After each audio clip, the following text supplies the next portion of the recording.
un placer tenerlo por acá con nosotros. Bueno, el día de hoy vamos a tocar un tema muy importante, ya que su merced tiene bastante trayectoria en lo que es la cocina tradicional llanera. Entonces, me gustaría que nos contara con sus propias palabras, sus experiencias y todas esas anécdotas que tiene en la cocina.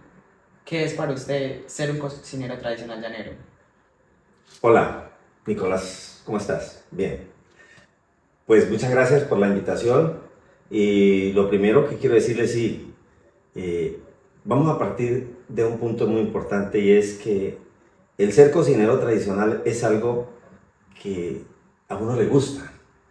Es algo que, como decir el artesano, como decir el músico, que hace las cosas porque le fascinan, porque se satisface haciendo las cosas. Cada día que un músico se sienta detrás de un instrumento a montar una canción o a crear una canción, está creando como un espacio que se conecta como con una inspiración que lo lleva a un plano en el que se siente atraído por un mundo diferente. Ese es el mundo del ser cocinero tradicional. Uno se sienta atrás de un plato o se sienta en una cocina, se para en una cocina, camina dentro de una cocina, la analiza, la observa y finalmente usted prepara un plato y tiene un solo propósito. Si ese plato va a ser para que una persona lo deguste, sencillamente usted lo que quiere es que esa persona se sienta satisfecho y eso que se está comiendo le sea agradable al paladar, como el músico cuando crea una obra, una canción, quiere que esa canción, esa obra sea agradable al oído de la persona que lo escuche. Vamos a hablar de cocina tradicional llanera. Yo inicié la actividad de ser cocinero tradicional prácticamente desde los 8 años, por situaciones de la vida. Cuando estaba pequeño en la finca Altomira, en la vereda Normandía de las costas del Caño de la Hermosa, del municipio de Padre-Poro, vivíamos los tres con mi padre y mi madre, y hubo un momento en que mi madre se enfermó y les tocó echarla para Villavicencio y duró 40 días en Villavicencio, hospitalizada. Y teníamos 8 obreros en la casa en ese entonces porque estaban cogiendo arroz, porque estaban haciendo unas actividades y unas labores agropecuarias que era necesario hacerlas, había que hacerlas. Entonces mi padre me llama y me dice: hijo, ¿qué hacemos? Usted está pequeño y tenemos 8 obreros, yo para la cocina soy muy malo, decía mi padre. Y conseguir una persona en ese momento va a ser muy difícil, nos va a tocar, hombre, pues por lo menos se va a perder el arroz, porque si no se cogía el arroz se lo comían los pájaros. Y lo mismo pasaba con, por ejemplo, había un maíz y había que talarlo y se pasaba la tala y entonces ya el maíz, digámosle que presentaba, como decimos nosotros en el llano, se azutaba porque la hierba le ganaba. Entonces eran cosas que había que hacerlas. Entonces yo le dije a mi padre: no, padre, yo cocino. Seguro, sí, yo cocino. Así empezó mi vida como cocinero. Y yo me acordaba que era lo que mi madre hacía, porque cuando a uno le gustan las cosas, definitivamente uno pone mucho cuidado. Y fueron esos 40 días que yo estuve en la casa. Pues el menú de la cocina tradicional llanera es muy sencillo, porque básicamente la cocina tradicional llanera, o un plato que usted prepara en la cocina tradicional llanera, se basa en 3 productos fundamentales, que es la carne, el arroz y el topocho, que nosotros decimos en el llano el topocho, que es el acompañante del plato, que puede ser yuca, puede ser topocho, puede ser plátano. Eso lo llaman a uno, eso le dice uno topocho, arroz, carne y topocho. Y el arroz, pues el arroz normalmente es arroz guisado. Y la carne, pues viene en sus diferentes presentaciones. La carne frita, la carne guisada, la carne mechada, la carne molida, etcétera, etcétera. O el pisillo, que es una cosa diferente a la carne molida.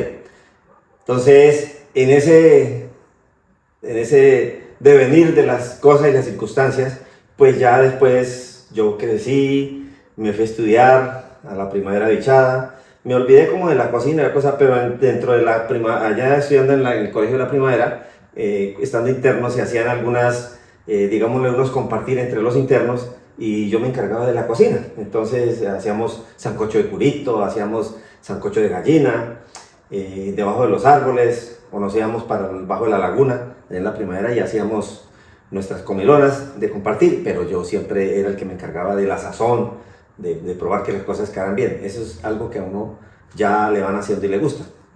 Luego me vine para Patieriporo, un tiempo en que me metí a la política, después, bueno, me hice al hogar, estudié, me profesionalicé, duré como un tiempo así como alejado de las cosas, digámosle que de la parte culinaria hacia el público, pero en la casa, en mi hogar, yo siempre cocinaba, porque tengo ese gusto por consumir o por comer o por hacer, preparar un alimento que me agrada y lo hago a mi gusto y me lo como. Así sea para mí solo o para la otra persona que esté conmigo. Yo prefiero preparar algo y no irme a un restaurante a comer. No sé, eso es como muy propio del cocinero. Entonces, así empecé y así llevaba ya en el año 2019-2020. Empecé con la gestión de los proyectos ante el ministerio a trabajar el área de cocina. Y cuando llegó la pandemia, empecé a montar lo que fue el proyecto de la cocina de Chechi, pero lo empecé a hacer desde lo virtual. O sea, empecé en la casa, hacía mis preparaciones, las documentaba audiovisualmente, hacía mis recetas y finalmente cuando se abrieran las convocatorias con el ministerio, presentaba desde la virtualidad la cocina de Chechi, sabores y sazones desde la virtualidad la cocina de Chechi, y presentaba eso al ministerio y los 2 años consecutivos de la pandemia me gané los proyectos porque son ganados, no son gestionados a través de un político, a través de una palanca, no, son concursos que se abren y uno formula el proyecto y depende del impacto, hay unos evaluadores a nivel nacional que uno ni los conoce y en las regiones y uno compite con todo el departamento, con todos los proyectos del departamento y dependiendo del impacto y la importancia y la formulación del proyecto, le dan un puntaje a uno y puede que acceda o no acceda a los recursos del ministerio. Gracias a Dios, pues yo he sido una persona que me dediqué mucho a eso y me ha ido bien en la parte de la formulación de los proyectos. De ahí me empecé a fortalecer y ya prácticamente son 6-7 años que llevo dedicado completamente a la parte de la cocina tradicional, repito, teniendo todo el conocimiento anterior que heredé de mi madre, más la situación que pasé durante todo el tiempo que cociné, pero siempre buscando en la conservación de la técnica de la cocina tradicional llanera. A mí nunca me ha gustado la evolución de la cocina tradicional. La cocina tradicional llanera, yo pienso que hay que evolucionar, no en el concepto de la preparación como tal de los alimentos, porque estaríamos rompiendo el esquema de la tradición y de la técnica como tal. Simplemente la cocina tradicional llanera, lo que yo estaría de acuerdo en que se evolucione es, por ejemplo, el emplatado, en la forma de presentarlo, para que acceda a diferentes mercados, que sea más bonito, que sea el mismo pisillo, el mismo arroz, la misma yuca o el mismo plátano, pero servido a la mesa en una forma que sea mucho más atractivo por el ojo de la persona que lo va a consumir. Pero en sí, su contenido como tal debe ser que conserve toda la tradición y toda la técnica y toda, digámosle, que conserve la idiosincrasia o la identidad y la memoria de lo que es la cocina tradicional llanera. La cocina tradicional llanera, ya en este sentido, yo en estos momentos soy una persona que soy, digámosle, en términos, vamos a hacer como una especie de comparación. A nivel académico en las universidades se forman los chefs, profesionales que estudian, creo que son 10 semestres en la universidad y salen chef profesional. Nosotros en el SENA, cuando somos cocineros tradicionales, presentamos unos exámenes de competencia y de habilidad en cierta norma, en este caso es la de preparación de alimentos en cocina tradicional, y nos convalidan o nos validan esa competencia y nos dan, digámosle que como el título de cocineros tradicionales. Entonces yo soy convalidado el año pasado, a comienzos de años, tuve la oportunidad de presentarme al SENA para, digámosle que como para formalizar mi conocimiento y fortalecerme frente a la gestión que vengo haciendo culturalmente. Y ya en este momento soy cocinero tradicional, validado en competencia laboral por el SENA, es decir, que soy como si fuera un chef profesional. Tengo aproximadamente 17 certificados de formación en cocina tradicional de del SENA. Solo yo hago cursos, lo hacemos a través del SENA, en cocina rural, preparación de postres, comidas rápidas, cocina de la Orinoquía llanera, o sea, cocina, digámosle, tradicional como tal, cocina rural, emprendimiento para cocina rural. Tenemos una serie de formación frente a lo que es la parte de la cocina y hacemos prácticas en el SENA y todo eso. Ya todo digámosle que todo este componente grande, que es la parte de la técnica y la práctica, con el conocimiento que se ha venido desarrollando, nos ha hecho unas personas, o me ha hecho ser una persona con mucha trayectoria y mucho conocimiento, casi que decir que soy autoridad en cocina tradicional llanera a nivel del departamento. Y por qué no decirlo, soy autoridad en cocina tradicional a nivel nacional. También he participado en unos eventos que son a nivel nacional con las Cocinas para la Paz del gobierno que acaba de terminar, dentro del cual también tengo los reconocimientos sobre ese aspecto. También tengo reconocimientos por parte de la administración municipal de acá. Soy condecorado con la medalla al mérito Juan Nepomuceno Moreno por todo el trabajo también que se ha hecho, tanto cultural como en la parte de cocina, como en la parte de patrimonio, como en la parte de gestión y como músico, porque también soy músico. De todo eso, ya hoy en día me he dedicado a los talleres, a dictar talleres, a trabajar desde la cocina de Chechi, como, digámosle que como soy como el gerente de este proyecto, como el director del proyecto como tal.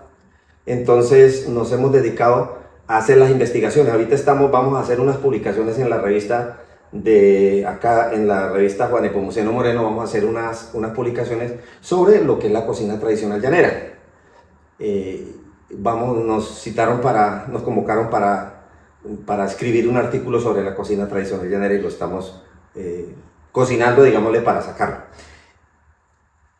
Quiero hacer énfasis en cositas muy sencillas para que ustedes lo vayan aprendiendo y a tener en cuenta. Uno, en la cocina tradicional llanera se manejan tres cosas fundamentales y se las voy a decir. Uno, que son los platos de diario, que son los que han consumido y se consume en la ruralidad sobre todo, y que los componen tales y tales productos.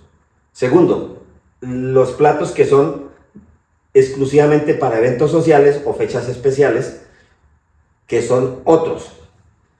Y tercero, la diferenciación de algunos platos que se han venido como, digámosle que se han venido en la confusión. Y voy a hacer claridad en lo siguiente. Uno va a un restaurante y le dicen, tenemos pisillo. Otros le dicen, tenemos carne molida. Entonces, uno lo tiene muy claro y dice, no. Una cosa es el pisillo y otra cosa es la carne molida. ¿Cuál es la diferencia? No podemos confundir carne desmechada con carne machucada, con el pisillo y con la carne molida. Son cuatro cosas totalmente diferentes. La carne molida es molida a través de un molino, que puede ser el molino de moler granos o puede ser a través del molino de moler carne. Y el pisillo, como su nombre lo indica, es despisillar la carne, y la forma de despisillar la carne se hace a través de darle golpes, bien sea en una piedra con otra piedra, o bien sea echar la carne entre un pilón y con una manija darle hasta que se convierta en pisillo, por eso se llama despicillado. Esos son los términos que hay que tener claro y que hacen parte de la técnica ancestral de la cocina tradicional llanera. Entonces, algo totalmente diferente. Otro, por ejemplo, hay unos nombres que se han establecido y que tienen cierta diferencia. Uno le dicen la pira llanera, otros le dicen la sopa de picadillo. En nuestras investigaciones que hemos hecho, sencillamente son puros conceptos de región.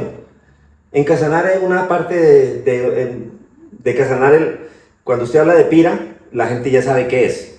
En Arauca le dicen pira y la gente de pronto no sabe, pero le dicen picadillo y ya saben qué es. Entonces, sencillamente son conceptos, pero en sí prácticamente es lo mismo. Entonces alguien decía, no, es que usted no puede hablar de sopa de pira, porque me está hablando de sopa de un frijol. Digo, es que yo no le digo sopa de pira, yo le digo, le tengo una pira llanera para hoy. Ah, es que eso es diferente. También los conceptos, a veces uno cuando los dice, trata de confundir a las personas. La yaca. Si uno se pone a analizar sobre la yaca, que es un producto, los productos que yo estoy diciendo son productos demasiado, digámosle, en su antigüedad vienen desde la colonización, desde que se iniciaron las primeras haciendas y los hatos en Casanare o en los llanos orientales, entrando por Venezuela, porque la verdad es esa, esos platos vienen con esa raíz. Simplemente han sufrido unas modificaciones o unas evoluciones en su contenido o en la estructura, digámosle, de la preparación con sus ingredientes. Por ejemplo, la yaca. La yaca, si uno hace referencia o hace relevancia a su historia, la yaca sencillamente era un envuelto en hojas que llevaba masa de maíz molida y carne picada, bien sea carne de cerdo, bien sea carne de res, bien sea, incluso las hacían hallacas de diferentes especies animales. Pero pues ya hoy en día hablar de algunas especies ya no se puede porque están prohibidas. Entonces habla uno de hallaca bifásica, hallaca trifásica o hallaca que son de una sola carne. Entonces vamos a hacer hallacas de cerdo. Entonces hoy en día la hallaca como tal, entonces se le echa papa, se le echa alberja, hay unos que le echan zanahoria, le echan una rodaja de huevo, le echan pimentón, una serie de cosas, y finalmente el que la hizo dice, esa es una hallaca, y el que se la comió dice, me comí una hallaca. Pero en su concepto tradicional no es la hallaca tradicional como tal, porque la hallaca únicamente era la masa y la carne, y no era más lo que tenía. Si nosotros revisamos la historia frente a eso, esa era la hallaca.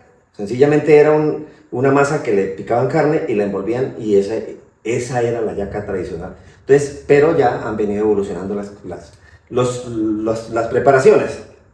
Otro aspecto importante de lo que venía diciendo es, en unos talleres que hemos nosotros desarrollado y en los que he participado, alguien una vez en un taller que yo hice en Arauca, en cocina tradicional, alguien dijo, hay una experiencia muy bonita, y es decir, por ejemplo, a un cocinero, uy, es que a ese señor le queda la comida tan buena porque tiene una muy buena sazón, ¿sí? Y hay otra persona que dijo, no, pues yo conozco otro que lleva años cocinando y la comida no le queda igual de buena, y ese otro señor hace poco empezó montó un restaurante y es muy buena la sazón.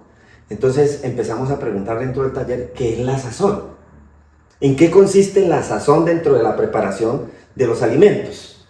Y empezamos a hacer la investigación, porque somos un poco como inquietos frente a eso, y llegamos a la conclusión, después de un estudio y todo, entre todos, y se hizo una concertación, y se hizo la investigación, y ya en otros talleres complementamos, definitivamente la sazón no es otra cosa que es el equilibrio de sabores y colores y olores dentro de la preparación de un plato.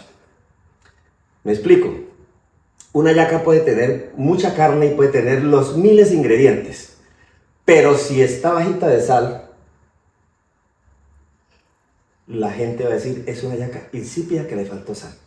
Si la consistencia de la hallaca no es la hallaca normal que uno cuando después de 20 minutos de reposo llegó usted y la cogió de la hoja y la jaló tantico así y ya rodó y quedó una estructura bonita, brillosita, una hallaca bien sabrosa que usted llegó y la partió, por donde la partió le encuentra carnecita porque los pedacitos son pequeños, porque si le echa 3 pedazos grandes sería un tamal. Entonces es una hallaca muy bonita, tiene una apariencia bonita, pero si le quedó salada, si de pronto le echó un aderezo que sea muy repugnante, digámosle que la pasó de orégano, por decir algo, si alguien le quiere echar orégano, uy no, de una vez queda uno, o le echó muchísimo ajo, entonces dura uno todo el día eructando a puro ajo. Entonces es el equilibrio de los sabores, los colores y los olores.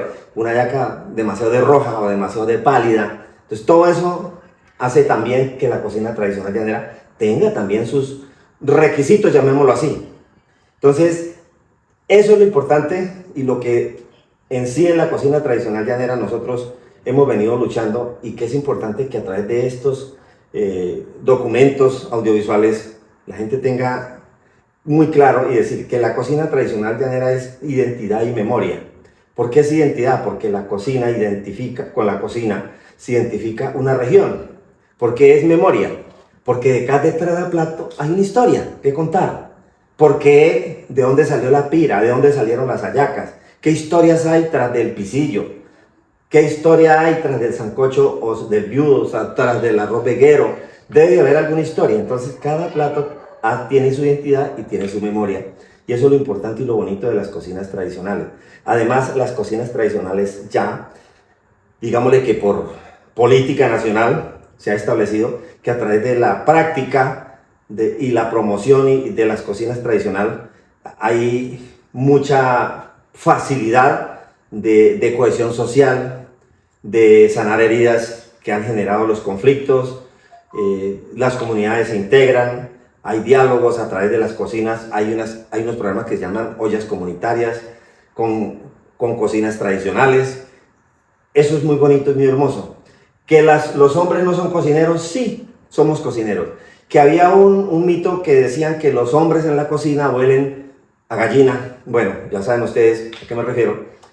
Era como el sentido machista que existía dentro de la ruralidad, dentro de las comunidades de la ruralidad, digámosle que de los llanos. Que no, porque ustedes, la mujer en la cocina y los hombres acá. Y resulta que cuando mataban una res o se mata una res, desde hace mucho tiempo en los Atos, ¿quién asaba la carne? El hombre. Y eso es una actividad propia de la cocina tradicional llanera, la mamona asada, la ternera asada. ¿Quién era el que mataba el marrano, picaba los chicharrones, fritaba los chicharrones? El dueño de la casa, o el mensual, o el obrero, o el encargado. Eso es una actividad de la cocina tradicional. Entonces, lo que pasa es que no, los hombres de pronto por situación de la producción que tenían que hacer o del trabajo que había que hacer en la casa, pues relativamente no se podía dedicar las 24 horas o las 8 horas o las 6 horas a la cocina, quedaba la esposa, pero de todas formas en algún momento determinado él tenía que también ayudar. Entonces la cocina, el ser cocinero no tiene sexo, no tiene raza, no tiene religión. Cualquiera puede ser cocinero tradicional, bien sea hombre, bien sea mujer. Y lo más bonito de la vida es poder preparar un plato, sentarse usted a comérselo y decir, me quedó regio, me quedó bien, este plato me quedó, como dicen los chinos hoy en día, ok, bien, y lo disfruta uno, y la persona con esta, y no hay otra cosa más bonita que le digan a uno, uy, este man cocina sabroso, delicioso, hace unas preparaciones exquisitas. Entonces uno siente una emoción muy grande uno y siente la autoestima se le levanta y empieza uno a decir, valió la pena, vale la pena. No se les olvide que la cocina tradicional de cualquier región, las cocinas tradicionales, hacen parte de la identidad y de la memoria de cada región. Por eso la cocina tradicional es identidad y memoria y hace parte de todo el ecosistema cultural que se genera o que está integrada dentro de una región, especialmente los territorios. Por ejemplo, Pateriporo tiene su cocina tradicional y es la misma prácticamente que hay al nivel de los llanos de Casanare. Simplemente que hay unos platos que se manejan más que otros. Desafortunadamente por un lado, afortunadamente para otros, la invasión de cocinas o de productos de otras cocinas de diferentes regiones ha sido bastante notoria, porque de pronto ha faltado como más apoyo en la transferencia o en la transmisión de conocimientos de este saber hacia las nuevas generaciones, y además porque en los pueblos, en las áreas urbanas, ha habido como una mezcla, no es que ha habido, es que hay una mezcla de muchas personas de diferentes regiones. Entonces, por ejemplo, vemos aquí en Pateriporo que uno dice, ya se está estableciendo que en diciembre es el tamal, que la lechona, cuando realmente eso no, son platos que no hacen parte de la cocina tradicional llanera que se hacía en esas épocas. Por ejemplo, en Semana Santa, ya aquí son muy pocos los productos o las comida o la gastronomía que se aplica en estas fechas especiales, pero qué bueno fuera que, por ejemplo, en las épocas decembrinas, en las fechas especiales, se siguiera cocinando como se cocinaba hace 20 años, 25, 30 años, con productos que se pueden todavía conseguir y que se pueden hacer. Eso, en resumidas cuentas, es todo lo que tiene que ver con la cocina tradicional. Es muy grande el tema, es mucho lo que hay que hablar, pero básicamente lo más importante es dejarles estas palabras, dejarle este mensaje, dejarle este contenido para que ustedes de aquí en adelante lo difundan y sirva como un punto de referencia para las personas que quieran documentarse o quieran ahondar en conocimientos. Hay muchos temas, hay muchos libros en los que se puede, ya hoy en día con las redes, con el internet, se puede ahondar sobre las cocinas tradicionales, específicamente sobre la cocina tradicional llanera. Y yo estaré pendiente para cualquier circunstancia, cualquier duda que quieran preguntarme. Bueno, muchas gracias, señor Enoch, por contarnos bastante de su trayectoria, porque quedé sorprendido, la verdad, porque son muchas cosas que ha hecho en esta vida. Y fue un placer tenerlo acá. Espero seguir contando con su apoyo y